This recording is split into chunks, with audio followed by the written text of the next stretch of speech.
Assalamualaikum warahmatullahi wabarakatuh.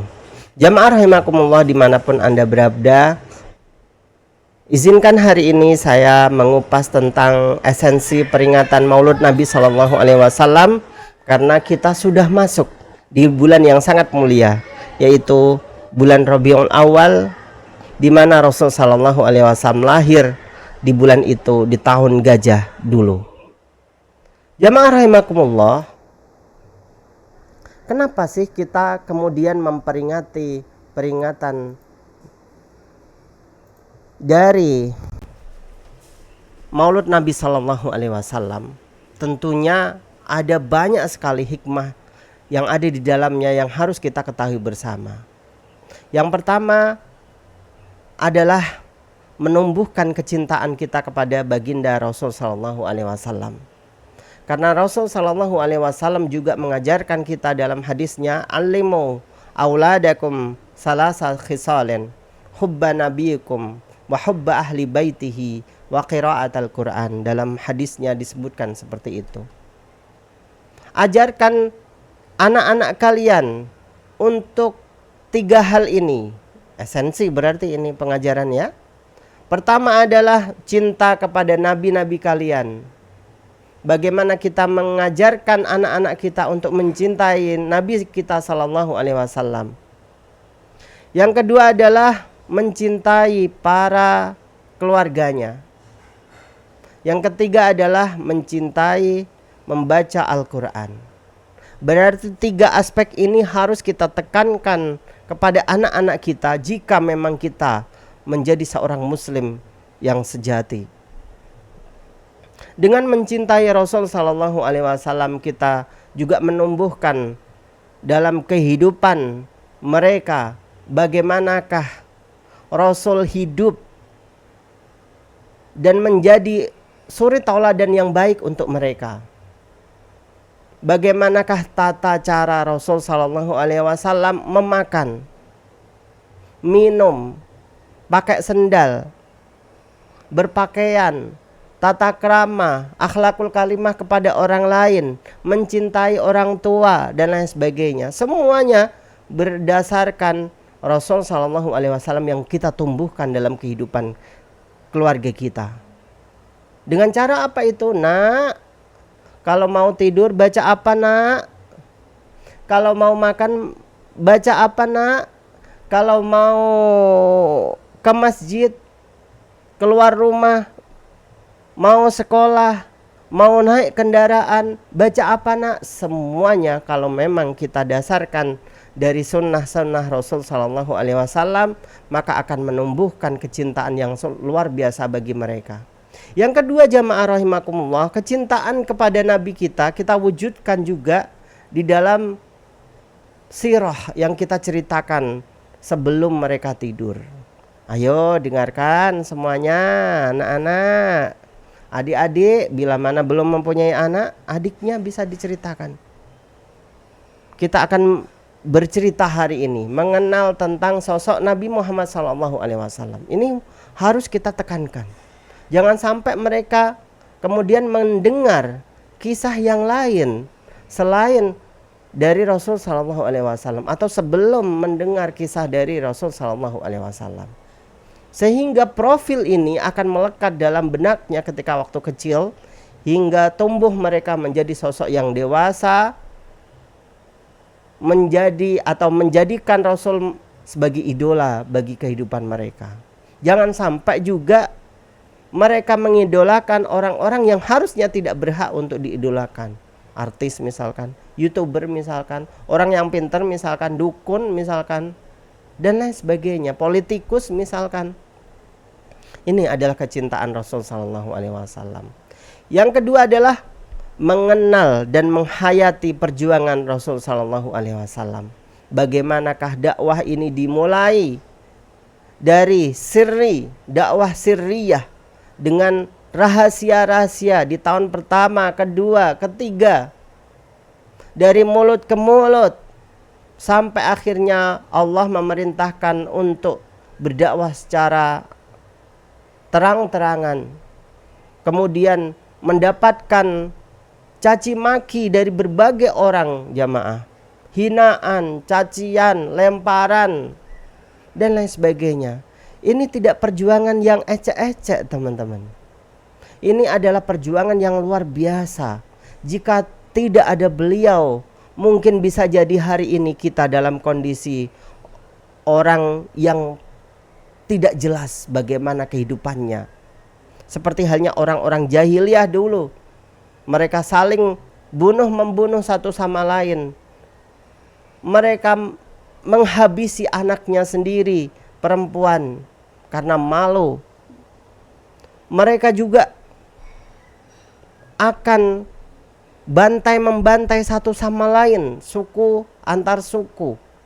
Mereka akan menyombongkan diri mereka. Tapi dengan perjuangan Rasul Shallallahu Alaihi Wasallam mengajarkan kita kebaikan, bahwa kita tidak boleh membunuh, kita tidak boleh sombong, kita wajib membanggakan seorang anak perempuan, karena anak perempuan itulah yang akan menjadi tonggak dasar negara. Lahirnya sosok-sosok tokoh-tokoh yang hebat adalah lahir dari perempuan-perempuan yang hebat tentunya. Dan kemudian Rasul meninggikan derajat perempuan setinggi-tingginya. Man ahaqqun nas bihusni sahabati.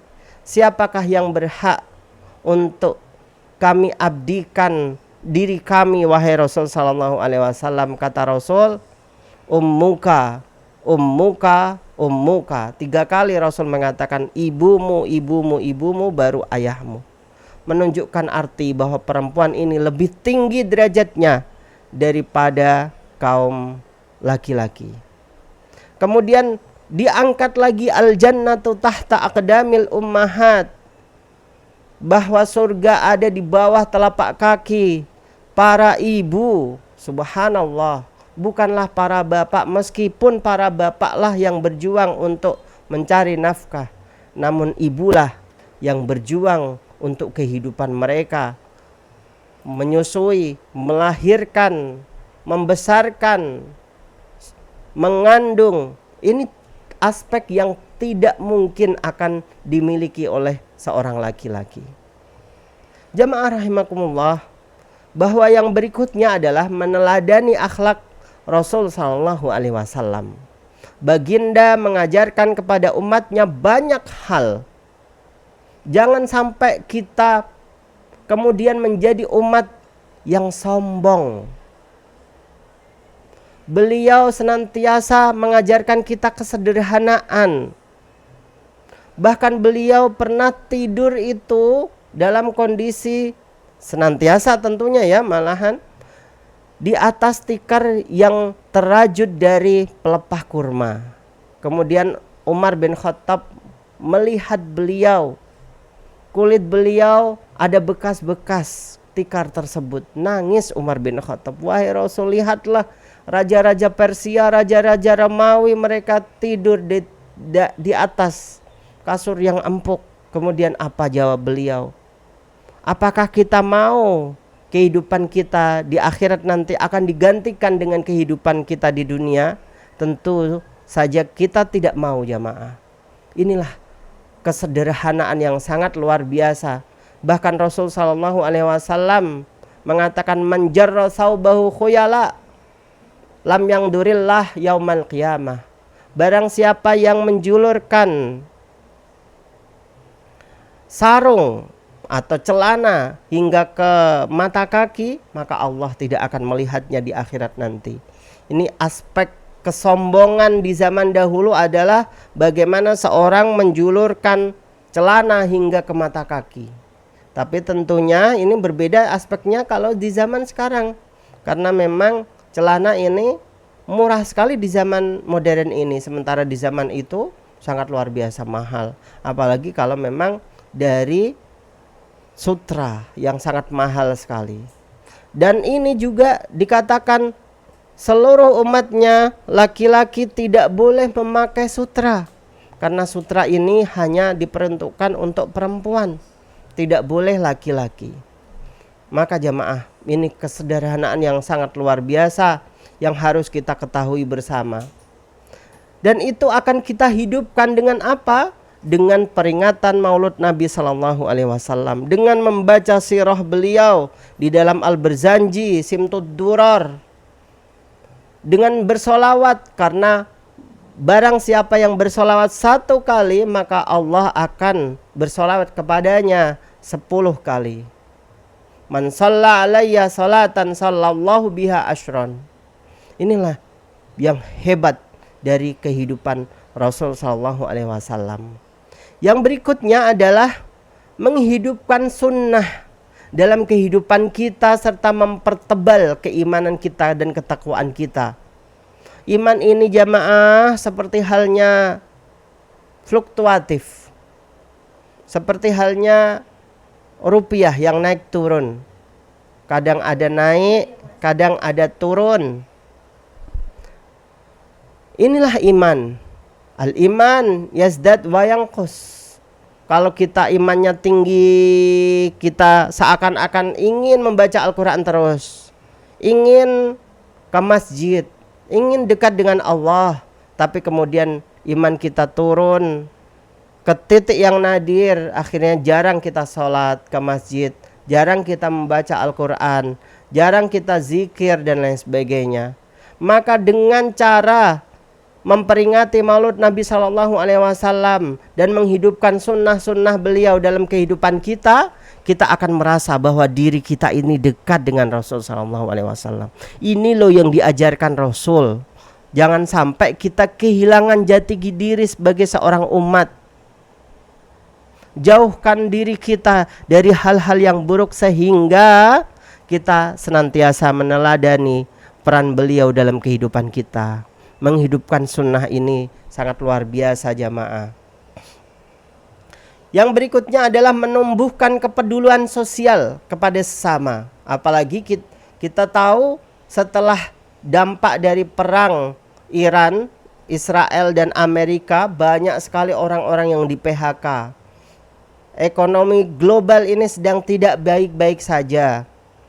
Barang-barang naik, inflasi sangat tinggi sekali, sehingga banyak orang-orang yang kehilangan ekonominya.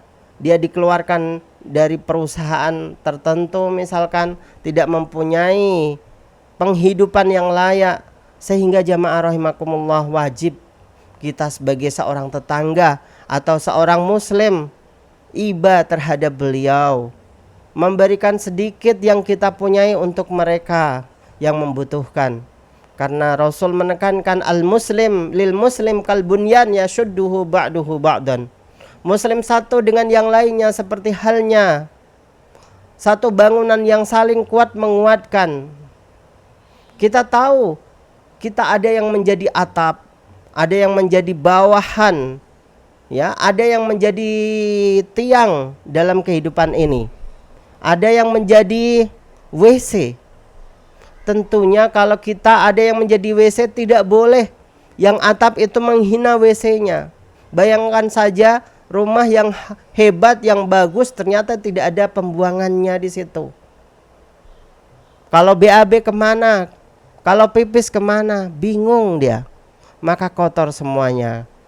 Jamaah, inilah hal yang dapat kita ambil dari al-muslim, dari hadis yang ditekankan Rasul Sallallahu Alaihi Wasallam. Rasul juga menekankan bahwa al-muslim lil muslim kal jasad, mislal jasad, seperti halnya satu jasad.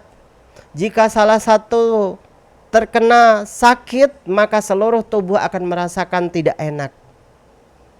Tidak mungkin dong kemudian yang sakit tangannya, yang ngadu-adu tangannya juga. Pasti yang ngadu-adu adalah mulutnya. Maka ini adalah suatu gambaran yang sangat luar biasa yang ditekankan oleh Rasul Sallallahu Alaihi Wasallam kepada kita bersama. Yang berikutnya adalah mengamalkan ajaran dalam kehidupan Nabi Sallallahu Alaihi Wasallam. Ajarannya sangat banyak jamaah. Ajaran beliau sangat banyak. Dengan cara memperingati Maulud Nabi Sallallahu Alaihi Wasallam ini, kita diajarkan oleh Rasul Sallallahu Alaihi Wasallam agar kita senantiasa menjadi muslim yang taat, sholat kita bagaimana, ya. Kemudian puasa kita apakah sudah benar atau belum, berbakti kita kepada orang tua apakah sudah baik, dengan tetangga dan lain sebagainya. Ini adalah yang menjadi amalan dari Rasul Shallallahu Alaihi Wasallam dalam kehidupannya. Maka disitulah yang terakhir ingin saya tekankan, hikmah terakhir adalah momentum perubahan diri. Jangan sampai kita masih tetap seperti halnya yang dahulu. Kita tidak ingin berubah kepada hal yang baik, yang lebih urgent lagi. Kita tingkatkan keimanan kita tingkatkan amal ibadah kita yang baik, kita tingkatkan sedekah kita kepada orang lain, sehingga inilah yang menjadi perubahan dalam diri seorang. Terima kasih, itu yang ingin saya sampaikan dalam kajian hari ini. Semoga bermanfaat untuk kita semuanya. Wassalamualaikum warahmatullahi wabarakatuh.